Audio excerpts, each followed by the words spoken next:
গ্যাংটকের তৃতীয় দিনে সকাল সকাল রেডি হয়ে আমরা কোথায় যাচ্ছি? বন্ধুরা, সবাই কিন্তু সকাল সকাল রেডি হয়ে এবার আমরা গাড়িতে উঠে পড়লাম। আর আজকে আমরা সেইখানে যাচ্ছি যার জন্য কিন্তু আমি গ্যাংটকে এসেছি। যেহেতু আমরা সকালবেলা ব্রেকফাস্ট করে গাড়িতে উঠিনি, তাই কিন্তু এক জায়গায় গাড়িটা থামলো।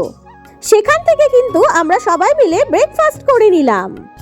এদিকে আমরা ব্রেকফাস্ট করছি আর ড্রাইভার দাদা আমাদের পারমিটটা কিন্তু বের করে নিয়ে আসলো।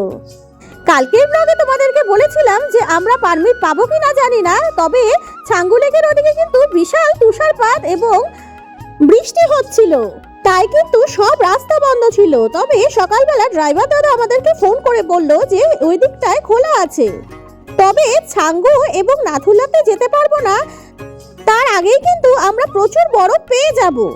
তো আমরা যেহেতু বরফ দেখার জন্য মেনলি এখানে এসেছি, তাই ভাবলাম অতদূর না গিয়েও যদি কাছেই বরফ পাই তাহলে তো কোনো কথাই নেই। যেই কথা সেই কাজ, আমরা সবাই মিলে কিন্তু বেরিয়ে পড়লাম একটা গাড়ি রিজার্ভ করে। গাড়ি ভাড়া আমাদের কাছ থেকে নিয়েছিল 4000 টাকা। আর কিছুটা দূর আসতেই এত সুন্দর বরফ দেখে মনটা কিন্তু পুরো খুশি হয়ে গেল। সত্যি কথা বলতে জীবনে প্রথম আমি কিন্তু এই প্রথমবারের মতন বরফ দেখলাম। এখানে এত বড়, তার মানে নাথুলার ওদিকে কিন্তু বরফ দিয়ে পুরো ঢেকে গেছে। এখান থেকে আর যাওয়া যাবে না, তাই কিন্তু ড্রাইভার দাদা আমাদেরকে এখানে নামিয়ে দিল। এর থেকে বেশি দূরে কিন্তু ড্রাইভার দাদা নিয়ে যেতে পারবে না, কেননা মিলিটারি সবাইকে আটকে দিচ্ছিল। আমার মনে কিন্তু কোনো আফসোস নেই, কেননা এখানে এত বরফ দেখে আমি কিন্তু ভীষণ খুশি।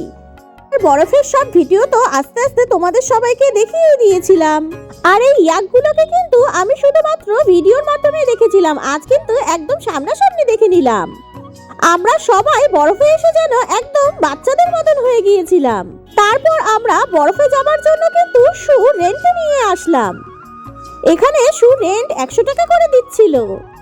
আর গুড়িয়া কিন্তু বরফ নিয়ে প্রচুর খেলাধুলা করেছে। আমিও কিন্তু কিছু রিল ভিডিও বানিয়ে নিয়েছি, যা কিন্তু তোমাদের সবার সঙ্গে শেয়ার করেছিলাম। চারিদিকের এই মনোরম দৃশ্য দেখতে দেখতে আমরা কিন্তু সেই মজা করছিলাম এইখানে।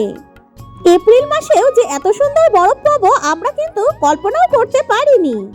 বৃষ্টির কারণে রোড বন্ধ হয়ে যাবে শুনে আমাদের কিন্তু মনটা ভীষণ খারাপ হয়ে গেছিল, কেননা গ্যাংটকে কিন্তু আমরা মেইনলি এসেছি অনলি বরফ দেখার জন্য।